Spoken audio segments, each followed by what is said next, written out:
Bismillah, walhamdulillah, wa salatu wassalamu ala rasulillah wa ala alihi wa sahbihi wa wala, amma ba'd. Assalamu alaikum wa rahmatullahi ta'ala wa barakatuh. How's everybody doing? Alhamdulillah. So, last week we covered the first ayah of Surah Al-A'la, in which Allah Ta'ala says, بَعْدَ أَعُوذُ بِاللَّهِ مِنَ الشَّيْطَانِ الرَّجِيمِ بِسْمِ اللَّهِ الرَّحْمَنِ الرَّحِيمِ سَبِّحِ اسْمَ رَبِّكَ الْأَعْلَى, which is the command form of to make tasbih. We went into detail what that means, to declare Allah's perfection above everything else, to rid your mind of any sort of evil thoughts or negative thoughts about Allah subhanahu wa ta'ala. Sabbih hisma, and specifically glorify the name of your Lord. So this could refer to the fact that the way you think about asma'ullah should be in a way that is pure for Allah subhanahu wa ta'ala. It is divine and it has no imperfections. Furthermore, also the idea that sabbih hisma rabbika al-a'la, make tasbih of the name of your Lord, could imply what? Clean up the way you talk about Allah subhanahu wa ta'ala. Speak with Allah subhanahu wa ta'ala with humility. As we mentioned the ayah where Allah says that the believers are those who, when Allah is mentioned and when His ayat are recited, their hearts they tremble. I'm just paraphrasing. So we talked about that last week. And furthermore, never speak of Allah in a way that you would talk about His creation in a joking way with deficiencies, weaknesses, or speaking in a casual, disrespectful way. This is something that should be avoided. And another opinion that I didn't mention, but I thought I'd just include it, is that this amr, this command of sabbih, could also imply what? To declare it. Sabbih isma rabbika al-a'la, as in go out and tell the world, declare the perfection of Allah subhanahu wa ta'ala, let people know that Allah ta'ala is the most high, your master is the most high. Now, so we continue. الَّذِي خَلَقَ فَسَوَّى. So we're speaking about this Rabbuka, this Lord of yours. Who is this Lord? Allah subhanahu wa ta'ala. Now Allah starts to define who He is. الَّذِي خَلَقَ فَسَوَّى. He is the one who created what? It's left open-ended. Similar to what? اقرأ باسم ربك الذي خلق. Read in the name of your Lord who created. Created what? It's left open-ended because it implies what? Everything that Allah Ta'ala created. Then fasawwa, and then He balanced, portioned, or designed intricately something. So this is defining, you could say rububiyyah, talking about how Allah Ta'ala's lordship is the fact that He is the creator. And this really, it shows two arguments for the sake of God. One is, the classic argument is, why is there something instead of nothing? Right? Why shouldn't there just be absolutely nothing? Nothing is more basic. Nothing is more simple. Why should there be something instead of nothing? And obviously we believe that is because Allah Ta'ala is the creator. But then, furthermore, the creation could have just been raw, basic materials. However, Allah formed the materials into complex beings, and complexity is a second argument for the existence of God. So, الَّذِي خَلَقَ فَسَوَّى. First He created, as in, why is there something instead of nothing? Because the best explanation is because there is a creator, God. And then furthermore, why is there that something, not just raw materials or matters, raw hydrogen or whatever the case is. No, Allah Ta'ala formed complex beings, and this is, you could say, the argument for the teleological argument for the existence of God. And then it goes on to say, what? الَّذِي قَدَّرَ فَهَدَى. وَالَّذِي قَدَّرَ فَهَدَى. And He is the one who, your master is the one who, your Lord is the one who. قَدَّرَ means to destine something, to apportion something, to give everything its due limits. Also, another pronunciation of this is qadara. That's one pronunciation, but that's the weaker opinion. The stronger position is that it has a tashdid. It's tashdid. It's qaddara fahada. Now, if it was qadara, then Al-Qaffal says this would imply malaka, like he owns. He owned what He created and He owns what He designed. But the stronger opinion is وَالَّذِي قَدَّرَ فَهَدَى, that He planned precisely. And now, of course, Allah Ta'ala doesn't require planning, yet this is a lesson on diligence that we need to learn, that even if you feel that you could do something without planning, subhanAllah, Allah Ta'ala is showing us the example that you take the time, due diligence to make sure that you plan out everything. And this is similar to, why did Allah create the heavens and the earth in 6 days? This classic question, why take 6 days to do it? Obviously, Allah can just say be, and it is. And so when you ask this question to scholars of tafsir and ulama, what they'll often tell you is to demonstrate what? Taking your time with things, to do things with due diligence, to make sure that when you do something important, you don't rush it. Even if you think you're capable of rushing it, don't do that. Allah Ta'ala, the Prophet ﷺ tells us what? كَتَبَ اللَّهُ مَقَادِيرَ الْخَلَائِقِ قبل أن يخلق السماوات والأرض ب50,000 سنة قال وعرشه على الماء. That Allah ordained the measure, or the predestiny, or the measurements of everything, all the creation, 50,000 years before He created the heavens and the earth, and His throne is upon water. So this is the qaddara fahada. Since the first verse began with the mention of the Prophet ﷺ, Rabbuka, and now Allah is speaking about His messenger, notice these four verbs coming together. That it's so interesting that Allah is speaking to O you Muhammad sallallahu alaihi wasallam, your master is the one who created, and the Prophet sallallahu alaihi wasallam is the best of creation. He is the one who fashioned, and you are the best fashioned person in all of humanity and all of the creation, O Muhammad sallallahu alaihi wasallam. And furthermore, he is the one who made your destiny, and the Prophet sallallahu alaihi wasallam has the best of destiny, qaddara, and fahada, and you are the most guided, O Messenger of Allah sallallahu alaihi wasallam. So the fact that there's the Rabbuka in the singular, and it's referring to the Prophet sallallahu alaihi wasallam, you see how all four verbs also sort of play into how the Prophet sallallahu alaihi wasallam is the best manifestation of Allah Ta'ala's power in the way He created the best of creation, designed the best of design, gave the best destiny and the best history, and guided him with the best guidance. Now, of course, there's two types of guidance, and this ayah can be referring to both. There's al-hidayah al-kawniyah, which is instincts that we have.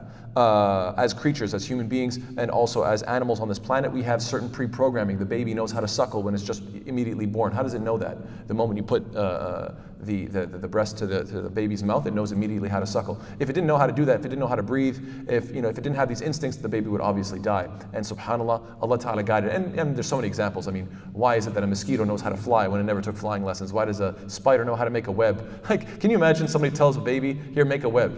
Baby, I mean, subhanAllah, look at the complexity of a web, and yet subhanAllah, it's guided to do so with no training whatsoever. So this is the first type of hidayah, al-hidayah al-kawniyah. But then there's also al-hidayah al-shar'iyyah, which is revelation. But also there's different opinions about this ayah where Allah Ta'ala is saying, الَّذِي قَدَّرَ فَهَدَى. Muqatil and Al-Kalbi, they say, qaddara means to design you, and then hada means to give you the instinct to reproduce.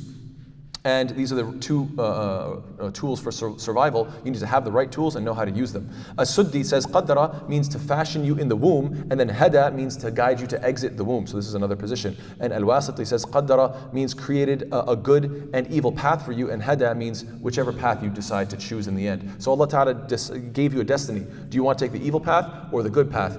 Allah Ta'ala gave you all these options in His qadr, and then you're the one who actually chooses, and Allah Ta'ala guides you and says, these are your two options, you pick whichever one you want. There's also other opinions about this. Taqdeer is very interesting. Taqdeer could imply what?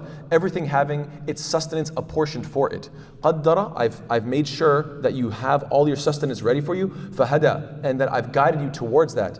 And now this could be a reference to animals, how they have the tools necessary. They're born with the tools to fly or to peck or to scratch. They have everything they need to get their sustenance. So Allah is saying, look, I've made the sustenance for you, and I've given you the ability to use your tools so you know how to get it. Yes, and also, it's also interesting, but from a human perspective, it's very interesting that qaddara means I've limited your abilities. In other words, you have a limited amount of time on this planet. You have a limited amount of strength. You can only go so fast and so far. You have only a certain amount of influence. You have all these limitations. Fahada, and now I guide you and ask you, what are you going to do? Now that you know you have a limited amount of time on this earth, what are you going to do with your time? Now that you know you only have so many days, you have only so much time to read books, you only have so much time to influence friends and so forth, what are you going to do with all these abilities? So I've given you constricted limitations. You can't fly, you can't do, you don't have infinite amount of time, you don't have infinite amount of knowledge. You have so much capacity, but what are you going to do with your capacity? That's the hada part. That's the guiding you to know right from wrong.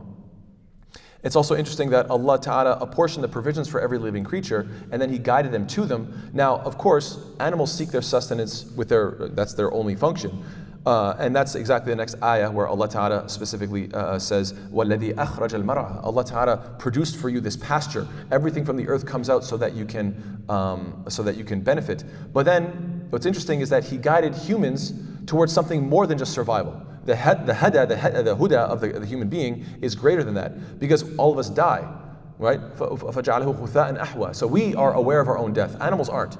Animals don't think like, oh my God, I'm going to die one day, what's going to happen next? Like, they don't have this sort of self-awareness. They just chase after whatever they're chasing after. And so Allah, it's as if this ayah is pointing you to the fact that, look, you have your base instincts, but you should be guided to even further than that. And that's exactly why right after that, سَنُقْرِئُكَ فَلَا تَنْسَى, Allah mentions what? The Quran says, look, there's the basic type of guidance of sustenance. That's ayah number, we're talking about ayah number 8.3. 4 talks about, the next ayah talks about just the basic instincts of survival, and then after that, death, and then we talk about the guidance of Quran. So subhanAllah, I feel like there's so many subtleties that are packed into this. And if that's not good enough for you, then take a look at this. SubhanAllah, if you want to talk about a beautiful subtlety, we know that this ayah is mentioning two things: being created and being apportioned, you could say, and being guided.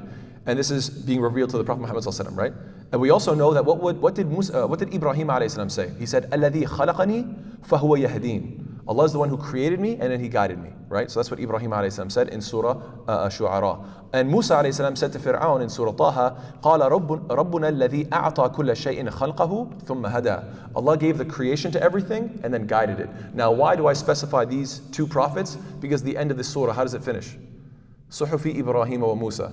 So it's just so beautiful that the beginning of the surah is talking about the message that Allah Ta'ala, that is the creator, He fashioned you, He designed you, and He is the one who guided you to the right path. And then we see that this is the exact same message that Ibrahim alayhi salam had in Surah Shu'ara, and that is also the same message that Musa alayhi salam had in Surah Taha. And then the end of the surah finishes by saying, this is the message of Ibrahim and Musa. So I mean, subhanAllah, that to me is remarkable. And the idea that all this is coincidence, I just don't think is possible. Anyway, then Allah says, وَالَّذِي أَخْرَجَ الْمَرْعَى. Then He brings out the pasture. أخرج, to extract something.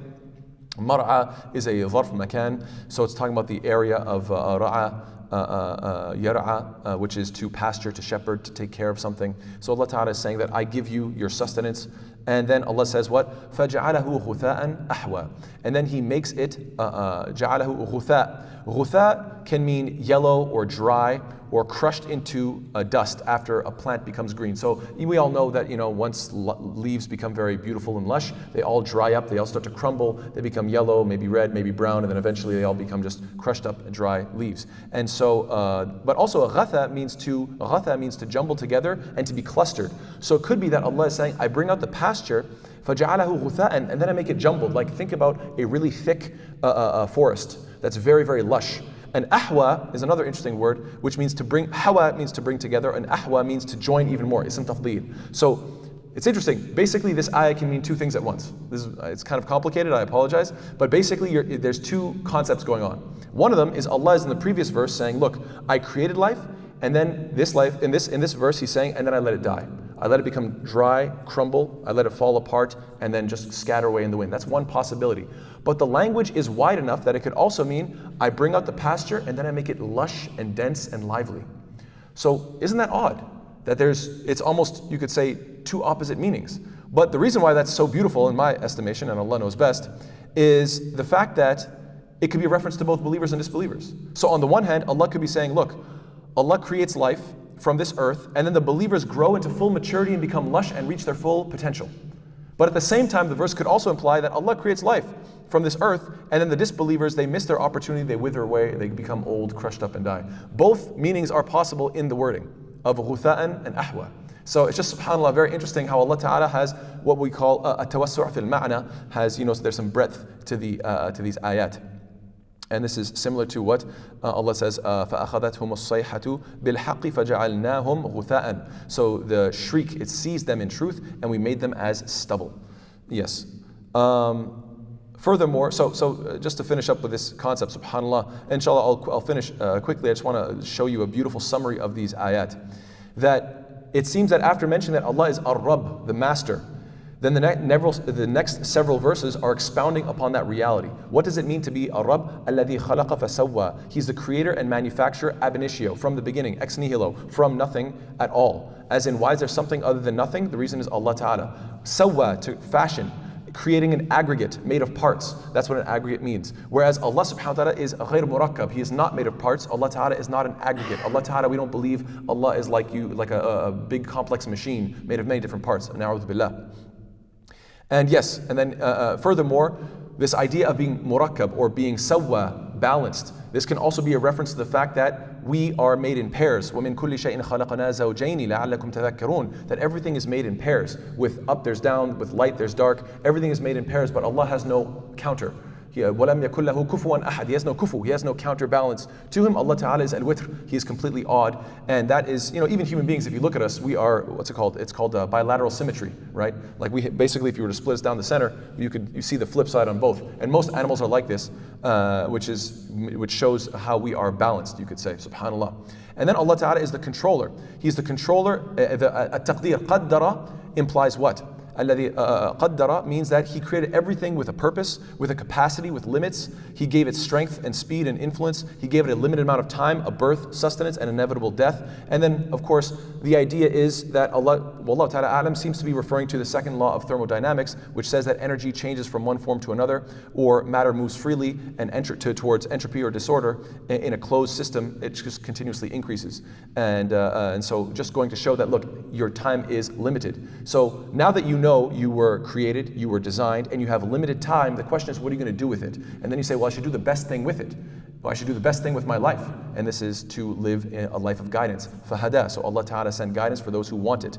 And this, of course, could be guidance in terms of the laws of physics. Matter behaves in a particular way. This could be instincts, like we mentioned. Creatures operate according to particular functions, and that they innately know how to seek out food and shelter and reproduce. And then finally, ethics. Humans have an innate concept of right and wrong, plus we are given revelation.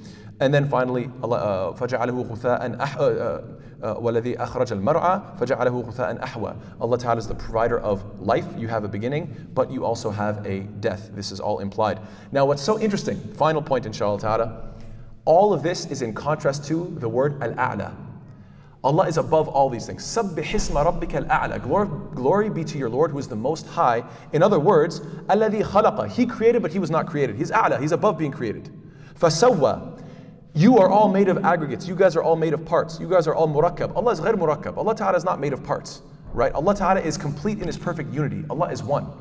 And so He is a'la. He is above requiring pieces and parts to depend upon. Furthermore, الَّذِي خَلَقَ فَسَوَّى وَالَّذِي قَدَّرَ فَهَدَى. That Allah Ta'ala is the one who limits everything, but He is completely unlimited. He is a'la. He is above having taqdeer or limitations. فَهَدَى. And Allah Ta'ala is above requiring guidance. Why? Because Allah isn't guided to a path, because He is the guidance and He is the destination. The whole concept of being guided is that you're being guided to a destination. Why would Allah Ta'ala need guidance towards something? He doesn't need to. He is the destination, right? And so subhanAllah, He is a'la. Sabbih isma rabbika al-a'la. He is above needing guidance. He is you are the one being guided to Him, not vice versa. And furthermore, الَّذِي أَخْرَجَ الْمَرْعَى. He is the one that gives life to things and gives them a beginning. He has no beginning. فَجَعَلَهُ غُثَاءً أَحْوَى. And He is the one that deteriorates things and makes them have a limited time and finally die. And Allah Ta'ala has no deterioration, and Allah Ta'ala has no ending and will never die. So subhanAllah, I hope you can appreciate how deep this word a'la is in this ayah. When Allah says, سَبِّحِ اسْمَ رَبِّكَ الْأَعْلَى, this is the implication here, that each and every single one of these points is being mentioned to highlight that Allah is above all of these aspects of creation, and Allah Ta'ala knows best. And so I don't want to get into the next topic, because then we get into the issue of revelation. It changes topics quite drastically, and that's going to require a lot of time. So I thought I'd keep it brief for today. Inshallah Ta'ala, we'll continue next week. I hope you guys have some interesting comments, inshallah Ta'ala. Jazakallah khair. Wassalamu alaikum wa rahmatullahi ta'ala wa barakatuh.